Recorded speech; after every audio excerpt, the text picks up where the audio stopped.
থেকে 3 দিনের মধ্যে ঢাকা ছাড়বে, সেটা একটা বড় ব্যবস্থাপনা। বিশেষ করে স্থলপথ, রেলপথ, নৌপথ সব পথেই মানুষ ঢাকা থেকে গ্রামমুখী হবে 2 থেকে 3 দিনের মধ্যে। এটা একটা বড় চ্যালেঞ্জ। আমাদের যে ব্যবস্থাপনাটা আছে, যোগাযোগ ব্যবস্থাপনা, তার সর্বোত্তম সদ্ব্যবহার আমরা করতে চাচ্ছি, প্রয়োজনীয় ব্যবহার করতে চাচ্ছি। তো অভিযোগ সাধারণত থাকে যে ভাড়া বেড়ে যায়, সেটা এখনো পর্যন্ত হয়নি এবং হওয়ার সুযোগও নেই। টাইম মতো বাসগুলি ছাড়ে না, এখনো পর্যন্ত শিডিউল বড় ধরনের বিপর্যয় হয়নি, টাইম মতো যাচ্ছে।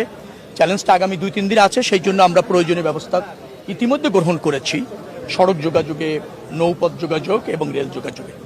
তো আজকে আমরা সায়দাবাদ বাস স্ট্যান্ডে আসলাম, এর আগে ফুলবাড়ি থেকে বাস স্ট্যান্ডে গিয়েছিলাম। ভাড়া নির্ধারিত হারেই নেওয়া হচ্ছে, ঠিক আছে। এখনো পর্যন্ত যাত্রীর চাপ মাঝারি, ব্যবস্থাপনা যা নেওয়া হয়েছে যথেষ্ট বলে আমরা মনে করছি।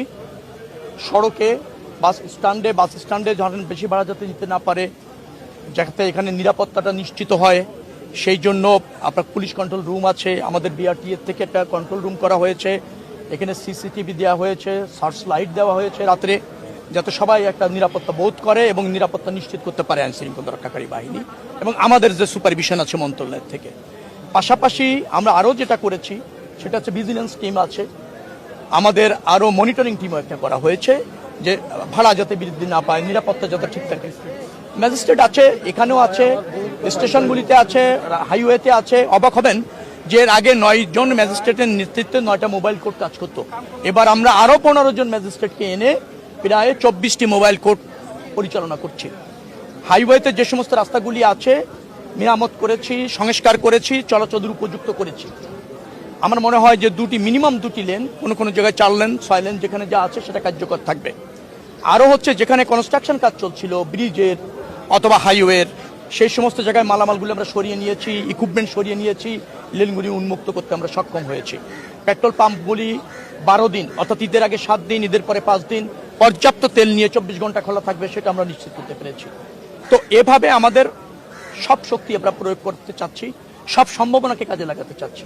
বিশেষ করে হাইওয়ে পুলিশ, স্থানীয় পুলিশ মানে জেলা পুলিশ, যে জেলার উপর দিয়ে যাচ্ছে, মহানগর মেট্রোপলিটন পুলিশ, জেলা প্রশাসক, টিএনও, সবাই এ ব্যাপারে সজাগ আছে, যাতে যাত্রীদের কোনো বিড়ম্বনার শিকার হতে না হয় এবং তারা যাতে কোনো দুর্ভোগের মধ্যে না পড়ে যায়।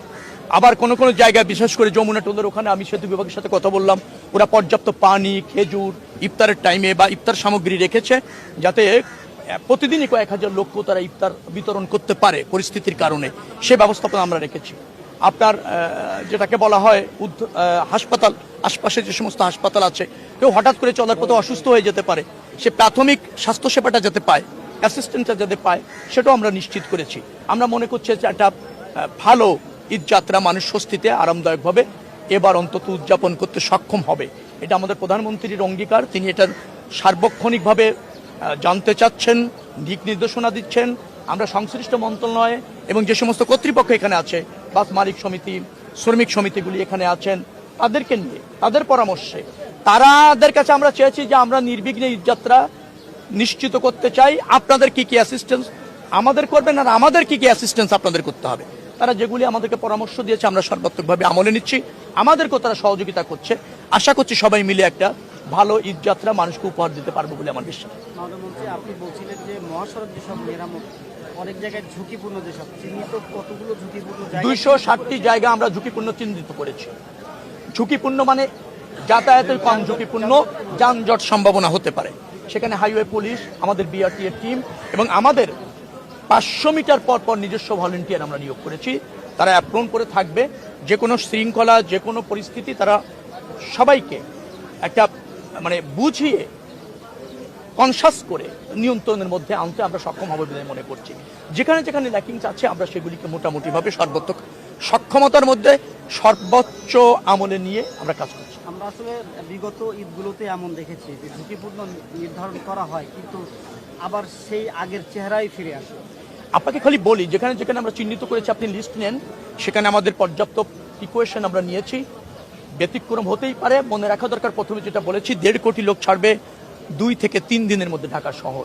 যানবাহনের স্বল্পতা তো আমাদের আছে, যানবাহনের মানেরও ঘাটতি আমাদের আছে, যেটা বাস্তবতা। আমরা সেইগুলির সর্বোত্তম ব্যবহারটা প্রয়োগ করতে চাচ্ছি। আগামী থেকে এই চ্যালেঞ্জগুলি আগামী বছর ঈদে অথবা আগামী বছর আমরা মনে হয় যেটাকে আরও বেশি গুরুত্বের সাথে নিয়ে আরও বেশি সক্ষমতা সফল হব। তবে এবার আমরা সক্ষমতা চাচ্ছি, সেখানে চ্যালেঞ্জগুলি চিহ্নিত করে কার্যকর ব্যবস্থাপনা নিয়েছি। আশা করছি যে আপনাদের সুসংবাদ দিতে পারবো। আপনাদের কাছে আমার অনুরোধ, যেখানে আপনারা ব্যত্যয় দেখবেন, নিশ্চয়ই আপনারাও রাষ্ট্রের মালিক, আপনাদের দায়িত্ব রয়েছে। আপনাদের চোখটা আরো বেশি নিরপেক্ষ, পক্ষপাতিত্ব না, সাংবাদিকের চোখ, সবকিছু দেখেন, নিরপেক্ষভাবে দেখেন, আমাদেরকে জ্ঞাত করবেন। ডেফিনেটলি আমরা প্রয়োজনীয় পদক্ষেপ নেব।